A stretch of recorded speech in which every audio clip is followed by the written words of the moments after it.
Ivan Nikolaevich spends an hour or two like this. Then he leaves his place and, always following the same itinerary, goes with empty and unseeing eyes through Spiridonovka to the lanes of the Arbat.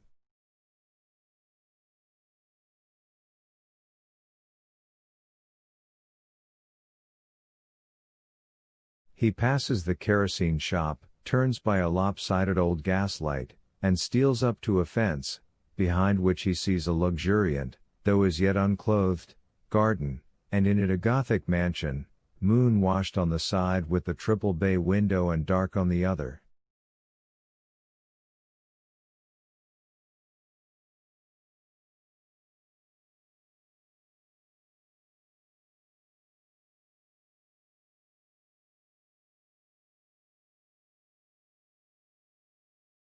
The professor does not know what draws him to the fence or who lives in the mansion, but he does know that there is no fighting with himself on the night of the full moon.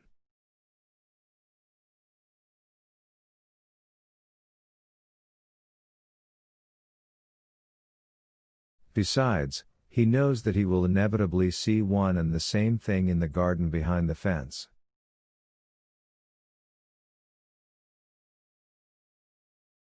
He will see an elderly and respectable man with a little beard, wearing a pince-nez, and with slightly piggish features, sitting on a bench.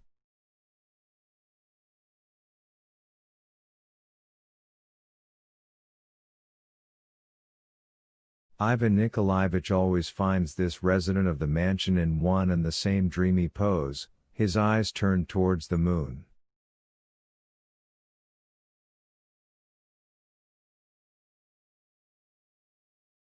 It is known to Ivan Nikolaevich that, after admiring the moon, the seated man will unfailingly turn his gaze to the bay windows and fix it on them, as if expecting that they would presently be flung open and something extraordinary would appear on the windowsill.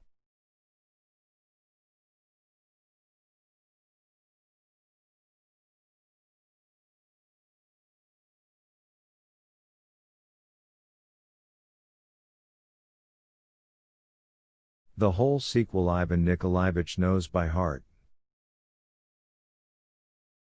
Here he must bury himself deeper behind the fence, for presently the seated man will begin to turn his head restlessly, to snatch at something in the air with a wandering gaze, to smile rapturously, and then he will suddenly clasp his hands in a sort of sweet anguish, and then he will murmur simply and rather loudly,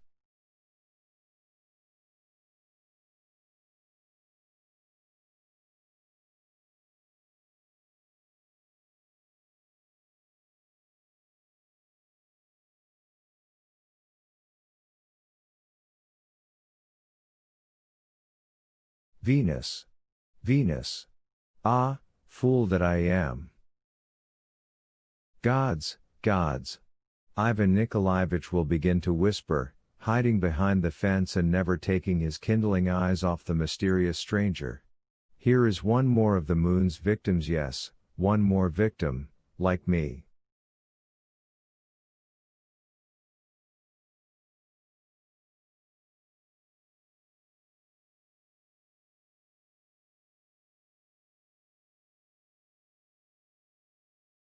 And the seated man will go on talking.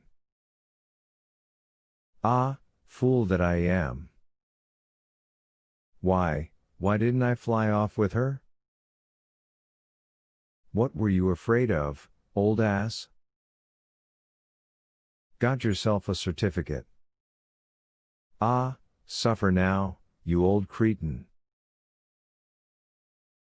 It will go on like this until a window in the dark part of the mansion bangs, something whitish appears in it, and an unpleasant female voice rings out.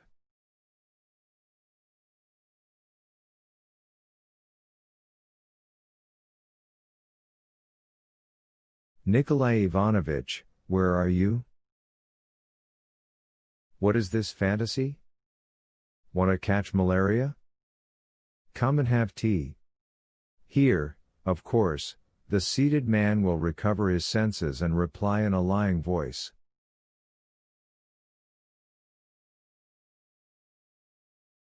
I wanted a breath of air, dearest. The air is so nice. And here he will get up from the bench, shake his fist on the sly at the closing ground floor window, and trudge back to the house.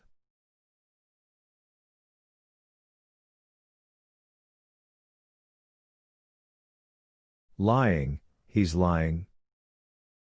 Oh, gods, how he's lying. Ivan Nikolaevich mutters as he leaves the fence.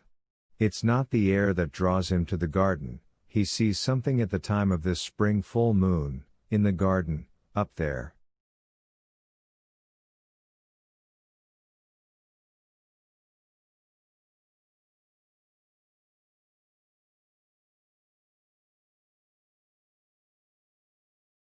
Ah, I'd pay dearly to penetrate his mystery, to know who this Venus is that he's lost and now fruitlessly feels for in the air, trying to catch her.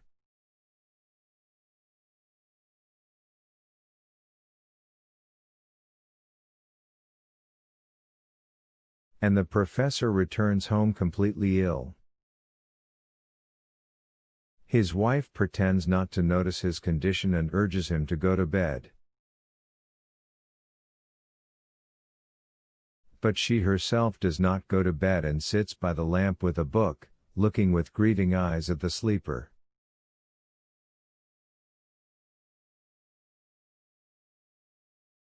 She knows that Ivan Nikolaevich will wake up at dawn with a painful cry, will begin to weep and thrash.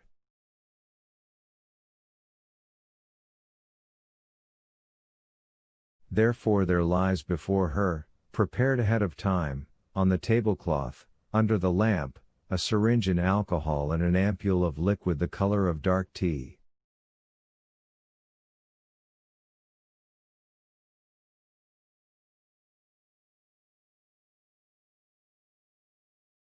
The poor woman, tied to a gravely ill man, is now free and can sleep without apprehensions.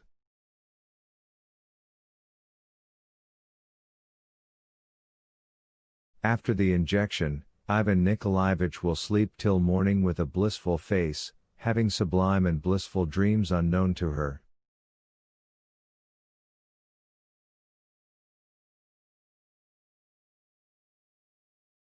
It is always one and the same thing that awakens the scholar and draws pitiful cries from him on the night of the full moon.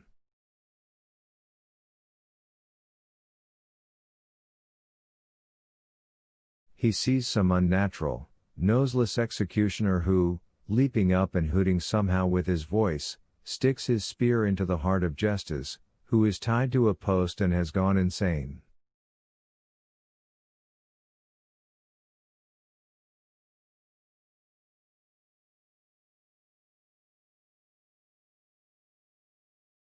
But it is not the executioner who is frightening so much as the unnatural lighting in the stream, caused by some dark cloud boiling and heaving itself upon the earth, as happens only during world catastrophes.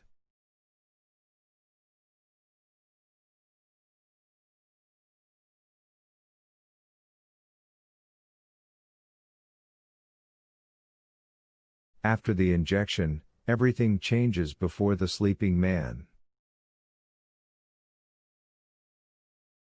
A broad path of moonlight stretches from his bed to the window, and a man in a white cloak with blood-red lining gets onto this path and begins to walk towards the moon.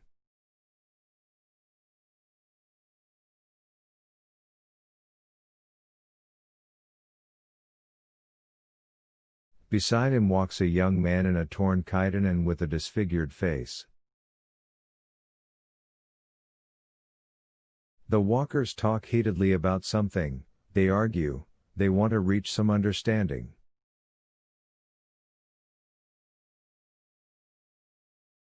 Gods, gods, says that man in the cloak, turning his haughty face to his companion.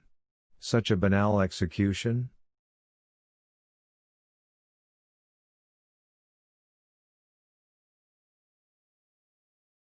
But, please, here the face turns from haughty to imploring, tell me it never happened.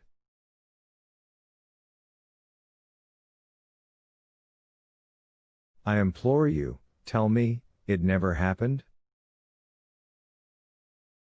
Well, of course it never happened, his companion replies in a hoarse voice, you imagined it.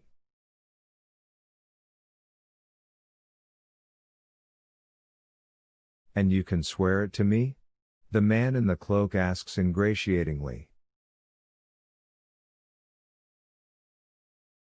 I swear it, replies his companion, and his eyes smile for some reason.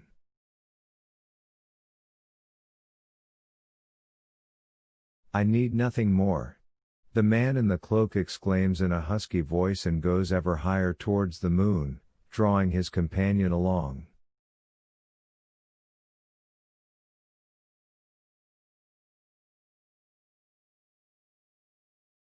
Behind them a gigantic, sharp-eared dog walks calmly and majestically. Then the moonbeam boils up, a river of moonlight begins to gush from it and pours out in all directions.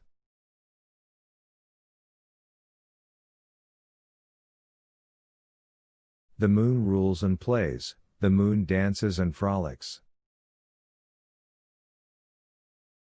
Then a woman of boundless beauty forms herself in the stream, and by the hand she leads out to Ivan a man overgrown with beard who glances around fearfully.